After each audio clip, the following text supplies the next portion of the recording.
자, 오늘 본문 말씀은 하루는 이렇게 시작합니다. 하루는 새날이 시작되었다는 거죠. 예수님이 십자가를 앞두고 화요일 아침에 하루를 시작하면서 오늘은 한 주간의 삶 속에서 예수님이 가장 많은 사람을 만나시고 가장 많은 사람들과 대화하신 날입니다. 우리에게 남은 한 주간을 어떻게 보냈냐 어떤 질문을 던졌습니다마는 우리에게 남은 한 주간이 있다면 우리는 어떻게 보내시겠습니까? 굉장히 분주하고 또 어떻게 보내야 될지, 어떻게 보내면 가장 효과적인 한 주간을 보낼 수 있을지 예수님이 우리에게 그 해답을 우리에게 주십니다. 오늘도 예수님은 대제사장들과 종교 지도자들과 이런저런 많은 이야기들을 하는데 오늘의 핵심 주제는 바로 예수님의 건의가 어디로부터 왔느냐, 거기에 대한 질문을 받고 나서 그 질문에 해답하고 대답하고 또 소통하는 그런 오늘 하루가 되겠습니다. 오늘 예수님은 대제사장들과 종교 지도자들을 만나서 너희들의 신앙적인 문제가 어디로부터 잘못되었는지, 왜 이렇게 살고 있는지 그런 문제들을 낱낱이 지적하면서 또 해답을 주시는 그런 말씀들을 오늘 우리가 함께 읽었습니다. 사실 오늘 1절부터 8절까지만 읽었지만 그 이후에 보면은 19절로부터 26절까지는 신앙인들로서 세금을 어떻게 바쳐야 하는지에 대한 해답을 주셨고 27절로부터 40절까지는 부활이 없다고 하는 사두개인들과의 논쟁의 문제를 주님이 말씀하셨습니다. 그리고 21장에서는 계속해서 종말에 대한 경고를 말씀하셨는데 예수님은 둘째 날 많은 사람들에게 그들이 잘못 알고 있는 부분들을 지적하면서 예수님의 그 가르침 또 예수님의 말씀이 얼마나 분명하고 정확했는지 종교 지도자들이 반응이 참 중요합니다. 26절을 한번 보시면 20장 26절 그 뒤에 보시면 그들이 백성 앞에서 그의 말을 우리 주님의 말을 능히 뭐하지 못했다고 그랬습니까? 책잡지 못하고 그의 대답을 놀랍게 여겨 침묵하니라. 뭐 한마디도 대답할 말이 없게끔 예수님이 말씀하시니까 그냥 할 말을 잃었다 그렇게 말할 수 있겠습니다. 도대체 예수님의 이런 건의가 어디서부터 왔느냐 그런 말씀을 하고 계시는데 어제 예수님이 예루살렘에 주일날 입성하셔가지고 월요일날 무화과나무를 저주하시면서 예수님이 이 땅에 오셔서 세운 몸된 주님의 성전을 깨끗하게 청소하신 날이 바로 어제였는데 예수님이 예루살렘에 오셔서 가장 먼저 한 일이 성전을 청소한 일입니다. 성전에 와서 보니까 장사하는 사람들이 또 강도들이 다 주님의 교회를 어지럽히고 있는 겁니다. 주님의 교회는 하나님의 교회는 우리가 이 세상을 어떻게 살아갈 것인가에 대한 그런 우리의 요청을 하나님께서 기도로 들어주시고 우리에게 해답을 주시는 그런 기도로 하나님과 소통하는 장소가 교회입니다. 만민이 기도하는 집을 우리 주님이 교회라고 하셨습니다. 하나님과 소통하고 하나님과 대화하고 우리의 인생을 어떻게 펼쳐갈 것인가, 우리의 인생을 어떻게 헤쳐나갈 것인가에 대한 해답을 기도로 우리에게 주시는 그 장소가 바로 교회입니다. 그래서 우리에게 해답을 주시는 하나님, 해답을 어떻게 주십니까? 말씀으로 주시니까 그 말씀을 사모하고 기도로 소통하고 그런 주님을 찬양하는 예배로 나아가는 그런 장소가 바로 주님의 몸된 교회인데 주님의 몸된 교회의 본질을 흐리고 어지럽히는 그런 장사치들의 모든 잘못된 것들을 예수님이 오셔서 다 뭐 하신 겁니까? 청소하신 것입니다. 그래서 어제는 청소의 날이라고 했습니다.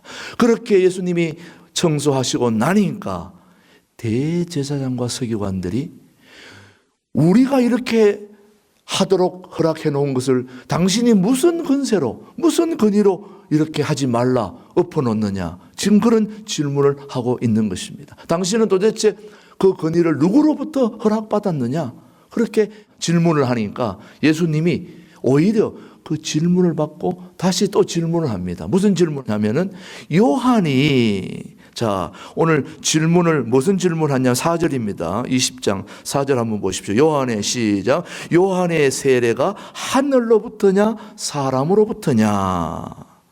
지금 당신에게 이런 교회를 정화시키고 정전을 청소했는데 그런 건의가 어디서 왔느냐 물었더니 예수님이 대답하지 않고 오히려 질문을 했습니다. 참 그 예수님이 굉장히 지혜가 있는 분이죠. 우리가 어떤 때에 당황스러운 질문을 받으면 참 대답하기가 곤란할 때가 있습니다. 그럴 때는 오히려 질문으로 다시 물어야 되는 것입니다. 예수님이 바로 그렇게 얘기합니다. 당신에게 이런 건의를 준 사람이 누구냐라고 물었더니 예수님이 말씀하시기를 요한이 침례를 주었는데 세례를 주었는데 그 세례가 하늘로부터냐 아니면 사람으로부터냐 이런 질문을 하니까 이 대제사장들 종교 지도자들이 정말 할 말을 잃었습니다. 왜냐? 이게 하늘로부터라고 얘기했다면은 요한을 믿지 않았기 때문에 불신앙이 되고 또 사람으로 왔다고 대답을 하면 요한을 따르는 많은 백성들의 분노가 문제가 되기 때문에 자신들의 가장 현명한 대답은 7절 말씀입니다. 대답하되 시작. 대답하되 어디로부터인지 알지 못하노라 하니. 안다는 겁니까? 모른다는 겁니까? 자, 대답을 확실하게 못하는 이유는 이쪽으로 대답해도 문제가 되고 저쪽으로 대답해도 문제가 되는 거예요. 그래서 알지 못한다는 말로 현명하게 대답을 했지만은 그 대답으로 인해서 예수님도 마찬가지 너희들이 대답을 하지 못하니 나도 뭐라고 얘기합니까? 8절 말씀. 예수께서 이르시되 나도 무슨 권위로 이런 일을 하는지 너희에게 이르지 아니하리라 하시니라.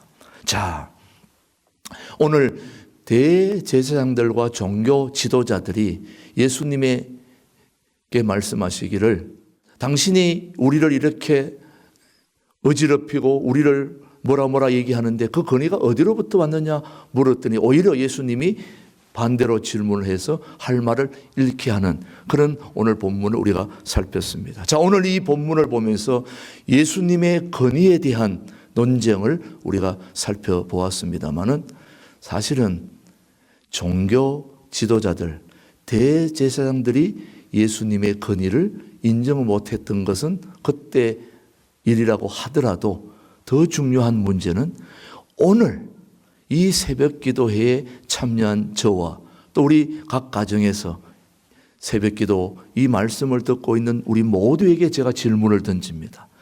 정말 여러분들은 예수님의 건의를 인정하십니까? 정말 여러분들의 예수님이 건의를 인정하신다면 두 가지 역사가 일어나야 됩니다. 자, 갈라디아서 2장 20절에 보면 이런 말씀이 있습니다. 내가 그리스도와 함께 십자가에 못 박혔나니 그런즉 이제는 내가 산 것이 아니요 내 안에 누가 그리스도가 함께 사신 것이라. 자, 오늘 이 새벽 기도의 자리에도 예수님이 함께 와 계심을 저는 믿습니다. 살아계신 하나님이 이 자리에 와 계심을 믿습니다. 정말 여러분이 믿습니까? 그분의 이 건의를 인정하십니까? 자, 그렇다면 한번 보십시다. 자, 우리가 그리스도와 함께 살고 있다면은 우리 주님은 왔다 갔다 하시는 분이 아니에요. 한 번은 여기 교회에 계셨다가 또 밖에 가 계시고 밖에 가 계셨다가 또 여기 와 계시고 왔다 갔다 하시는 분이 아니에요. 늘 우리와 함께 계신 분입니다. 이 교회에도 함께 하시고 내 인생에도 함께 하시고 이 세상에도 함께 하시고 우리가 어디를 가든지 살아계신 하나님, 우리 예수님은 늘 우리와 임마누엘로 함께 하심을 우리는 믿습니다. 여러분도 그렇게 동의하십니까? 자, 그렇다면 주님이 우리와 함께 하신다면 첫 번째 나타나야 할 우리의 삶 속에서 나타나야 할 증거는 두려워해서는 안 되는 것입니다. 두려워해서는 안 됩니다. 두려움을 떠나게 해야 됩니다. 자, 예수님이 우리와 함께 하신다면 모든 두려움을 극복해야 되는 것이 우리 신앙인들입니다. 누구와 함께 한다면? 예수님과 함께 한다면. 그런데 자, 여러분 예수님이 함께 해도 두려움이 있습니까? 없습니까? 두려움이 있습니다. 자, 예수님이 함께 해도 여전히 어려움들은 있습니다. 자, 우리가 한번 찾아보십시다. 마태복음 8장을 한번 돌아가 보시면은 자, 마태복음 8장을 한번 보시면은 예수님이 갈릴리 바다에서 복음을 전하실 때에 예수님이 제자들과 함께, 자, 마태복음 8장에 보시면은 8장 23절, 배에 오르심에 제자들이 따랐더니 24절 같죠. 바다에 큰 놀이 일어나 풍랑이 일어나 배가 물결이 덮이게 되었으되 예수께서는 뭐 하시는지라? 주무시는지라. 우리가 너무나 잘 아는 본문입니다. 여러분, 갈릴리 바다에 풍랑이 일었어요. 예수님이 제자들과 함께 복음을 전하러 가실 때에 예수님은 주무셨고, 또 제자들은 풍랑이 너무 일어가지고 배가 흔들리니까 잠이 오겠습니까? 여러분, 배 타고 바다에 나가보신 분은 알겠지만은 이 배가 흔들릴 때는 이게 보통 문제가 아닙니다. 저도 태평양 바다에 고기 잡는 배에 한번 따라갔다가 죽는 줄 알았어요. 이 태평양 바다는 섬 주변은 그렇게 아름다울 수 없지만은 배를 타고 1시간 나가면은 그 바다의 물결이 벌써 색깔이 달라요. 완전히 막 검정색 비슷한 컬러로 나오는데 이게 출렁출렁하면서 굉장한 두려움을 줍니다. 그 물만 바라보면 막 속이 울렁거리면서 두려움이 몰려와요. 그런데 거기서 이제 고기를 잡는데 이 조그만 바람이 불고 하면 배가 요동치면은요, 정신이 하나도 없습니다.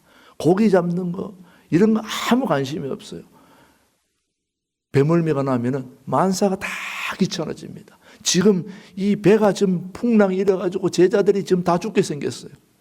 저는 이 제자들의 이 마음을 좀 이해합니다. 저 배 타고 흔들려 보니까 빨리 육지로 나가는 게 제 소원이었습니다. 지금은 고기 잡는 게 문제가 아니에요. 빨리 바다로 나가서 이것을 벗어나야 됩니다. 그런데 함께 가셨던 분은 저보고 계속 빨리 고기 이걸 돌리라는 거예요. 저는 죽어서 미칠 지경인데, 저의 관심은 빨리 이것을 벗어나야 되는데 배멀미 때문에 죽을 지경입니다. 예수님의 제자들이 풍랑이 일어나니까 막 죽을 지경입니다. 두려움이 몰려왔습니다. 배가 뒤집히면 다 죽게 생겼거든요. 그러니 자기들 할 수 있는 대로 자기들이 온갖 방법을 다 동원했지만은, 여러분, 예수님이 계셔도 풍랑이 있을까요, 없을까요? 풍랑이 있습니다. 우리는 예수님이 계시면 풍랑이 없는 줄 아는데 예수님이 바로 옆에서 주무시는 거예요. 예수님이 바로 옆에서 주무시는데 풍랑이 있잖아요. 암도 있습니다. 예수님이 함께 있어도. 질병도 있습니다. 코로나도 있습니다. 코로나보다 더한 것도 우리 질병도 우리에게 올 수 있습니다. 여전히 예수님은 우리와 함께 계심에도 불구하고. 자, 그런데 그 다음 구절입니다. 25절. 제자들이 뭐라고 했습니까? 25절. 그 제자들이 나와 깨우며 이르되 주여 구원하소서. 우리가 뭐 하겠나이다. 죽겠나이다. 아니, 예수님과 함께 있으면 우리는 살겠나이다 이렇게 해야 되는 거 아니에요? 예수님이 바로 옆에서 주무시고 계시는데 우리가 죽겠나이다 그러면 그 문제가 있잖아요, 여러분요. 자, 여러분 어떻게 생각하십니까? 그래서 제가 아까 그런 질문을 던진 거예요. 정말 예수님이 우리와 함께 있다면 우리가 두려움을 몰아내야 되고 극복해야 되는 게 진짜 신앙인인 것입니다. 그런데 우리 삶 속에 두려움과 질병과 모든 것들이 있는데, 여전히 예수님도 함께 있는데 그걸 우리는 이기지 못하고 있는 거예요. 그러니 그 다음 25절 뭐가 문제입니까? 예수께서 이르시되 어찌하여 무서워하느냐? 뭐가 적은 자들아, 믿음이 적은 자들아 하시고 곧 일어나 바람과 바다를 꾸짖으시니 아주 잔잔하게 되거늘. 자, 요지는 이렇습니다, 여러분. 예수님이 우리와 함께 계셔서 우리 인생에 일어나는 모든 풍랑과 파도를 다 잔잔케 해주시는 살아계신 하나님이 우리와 함께 계심에도 불구하고 제자들이 뭐 했습니까? 두려워했습니다. 그거는 뭐가 없기 때문이라고 말씀합니까? 믿음이 없기 때문에. 한마디로 예수님을 내 인생의 주인으로 인정하지 못했기 때문에 두려움이 찾아온 거예요.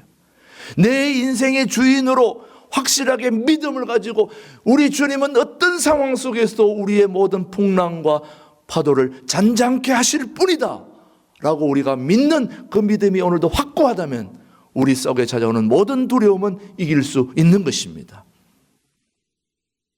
오늘 우리 코로나 문제가 아닙니다. 바이러스 문제가 아니에요. 우리의 믿음이 문제인 것입니다. 우리 주변에 찾아오는 모든 질병과 바이러스와 코로나, 그것을 해결하실 분은 살아계신 하나님 한 분밖에 없습니다. 그분을 우리가 믿음으로 인정하면 우리는 그 어떤 코로나도 어떤 바이러스도 우리는 문제가 되지 않는다고 저는 믿습니다. 오늘 새벽기도 말씀을 듣고 있는 우리 모든 가족들에게 다시 한번 질문을 던집니다. 정말 예수님을 우리 인생의 주인으로 인정하십니까? 인정하는 것은 바로 믿음을 가져야 된다는 말씀입니다. 자, 두 번째, 하나는 우리가 진정으로 오늘 예수님의 권위를 인정하고 예수님을 내 인생의 주인으로 모신다면 인간의 한계를 뛰어넘는 하나님이 우리와 함께 계심을 우리는 인정해야 되는 것입니다. 우리는 우리가 할 수 있는 일들을 우리가 다 한다고 생각하지, 우리가 할 수 없는 일들은 우리 주님도 할 수 없다고 생각해요. 우리가 교회 처음 왔을 때 공부하면서 세례받고 할 때에 뭘 묻느냐 하면은, 이제부터 당신이 세례를 받으려면 지금부터 대답을 확실하게 해야 됩니다 하고 뭘 묻느냐면, 지금부터 우리 예수님을 당신의 인생의 주인으로 모시겠습니까? 그러면 아멘. 자, 오늘 저도 여러분들에게 또 묻습니다. 정말 살아계신 하나님, 예수님을 당신의 인생의 주인으로 모시겠습니까? 그렇죠. 아멘 해야지. 이게 아멘 해야 우리 예수님이 우리 인생의 주인이 되는 겁니다. 그런데 우리가 예수님을 아멘으로 했다고 해가 다 모셨느냐? 주인으로 모셔놓고도 여전히 우리 인생의 삶에 하나님의 역사가 일어나지 않는 이유가 뭐라고 생각하십니까? 예수님이 우리 인생의 주인이라고 하면서도 여전히 손님 취급을 하고 있는 게 바로 우리 인생입니다. 우리 신앙생활하는 사람들의 역사가 나타나지 않는 이유 중에 하나입니다. 여전히 우리 예수님이 내 인생의 주인이라고 하면서도 예수님을 손님 취급하세요. 중요한 게 있으면 물어보지 않습니다. 내가 다 해요. 다 하고 있다가 안 될 때 가서 물어보는 거예요. 손님 취급하는 것입니다. 요즘 코로나가 있어가지고 이 세목골짜기에 많은 사람들이 찾아오고 해야 될 시점에 요즘은 많이 사람들 오지 않지만 그래도 사람들이 여전히 찾아오는데, 찾아오면 제가 다 찾아오는 분들한테 묻습니다. 여기 어떻게 오셨습니까? 물으면 그냥 한번 둘러보러 왔습니다. 그러면은 제가 지금은 코로나 때문에 외부 출입자들이 오시면은 안 됩니다 라고 얘기를 해줍니다. 그러면 어떤 분들은 그렇습니까? 죄송합니다 하고 돌아갑니다. 그런데도 불구하고 여전히 와가지고 막 밥상을 벌려놓고 밥을 드시는 분이 있지 않나, 막 그냥 말을 했는데도 막 돌아다니고 있어요. 여기 청정지역이라서 왔다는 거예요. 그럼 이 청정지역을 본인이 와서 더럽혀 놓는 거 아닙니까? 그러니까 이 청정지역을 보호하려면 오지 말아야 되는 겁니다. 우리 교인들도 왜 이렇게 교회 오고 싶은 교회를 왜 오지 말라고 합니까? 지금은 조심해야 될 때이기 때문에 오지 말라고 제가 주인된 정신으로 이렇게 물어보고 얘기하는 것입니다. 제가 여기 와 있는 손님이라면 그렇게 얘기하면 안 되죠. 여기 살고 있는 우리 둘의 자연마을, 우리 모든 가족들은 주인된 의식을 가지고 물어야 되는 것입니다. 여기 왜 오셨습니까? 요거 끝나면 오십시오. 이렇게 물어야 되는데, 우리가 기도하는 것은 바로 우리 삶의 모든 문제를 결정할 수 있는 권한을 예수님께 주는 게 바로 기도입니다. 모든 결정권을 하나님께 다 드리는 게 우리의 기도입니다. 그렇지 않습니까? 내가 결정하면 내가 하나님이죠. 내가 예수님이죠. 오늘도 저와 여러분의 모든 인생의 문제를 한 번에 해결해 주실 살아계신 하나님 앞에 모든 결정권을 드리는 게 바로 우리의 기도입니다. 그래서 여러분, 우리 인생의 주인이신 예수님을 우리 인생의 참다운 지도자로, 참된 주님으로 모시면은 두려움이 없어지는 것입니다. 해결되어지는 것입니다. 그리고 내 인생의 한계를 뛰어넘는 그 어떤 어려움이라도 우리 주님은 해결하실 수 있습니다. 그렇기 때문에 그분이 우리 인생의 주인이 되시는 것입니다. 이 건의가 어디로부터 왔느냐 질문하는 이 종교 지도자들과 대제사장들의 오늘 질문을 우리가 지켜보면서 대제사장과 종교 지도자들의 문제가 아니라 바로 오늘 저와 여러분이 살아계신 예수님의 그 건의, 참다운 주인 되심을 인정함으로 말미암아 우리 삶의 모든 두려움을 몰아내고 내가 해결할 수 없는 그 엄청난 모든 문제들도 우리 주님은 인정하실 수 있다는 주인 된 우리 주님을 내 인생의 주인으로 오늘도 확고하게 모시고 사는 복된 오늘 하루가 되시길 주님의 이름으로 축복합니다. 기도하겠습니다. 하나님 아버지, 오늘 우리가 여전히 예수님이 우리 삶의 주인이라고 하면서도 주인 인정을 하지 못하고 손님 취급함으로 말미암아 여전히 모든 것을 주님 뜻대로 한다고 하면서도 내 마음대로 내 고집대로 다 해놓고 주님이 하셨다고 그렇게 하는 우리들의 어리석음을 오늘도 다시 한번 깨닫고 주님 앞에 잘못을 뉘우치고 이제부터는 내 인생의 주인은 살아계신 하나님 한 분밖에 없음을 인정하고 주님만이 내 인생의 주인 되심을 고백하는 복된 이 아침으로 우리 모두를 인도하여 주시옵소서. 우리도 영동천 두레교회 모든 교우들은 우리 예수님만이 우리 인생의 주인 되시고 또 살아계신 하나님만이 우리 삶의 모든 걸 해결하시는 우리 인생의 주인 되심을 확고하게 고백함으로 말미암아 우리 삶에 찾아오는 모든 두려움을 극복하고 또 내 인생의 한계를 뛰어넘는 그 어떤 것까지도 주님이 모두 해결해 주실 것임을 믿고 오늘도 고백하며 또 우리 주인을 인정하며 그렇게 복된 하루를 보낼 수 있도록 우리 모두를 축복해 주시고 이끌어 주시고 인도해 주시옵기를 살아계신 예수님의 이름으로 기도드리옵나이다. 아멘.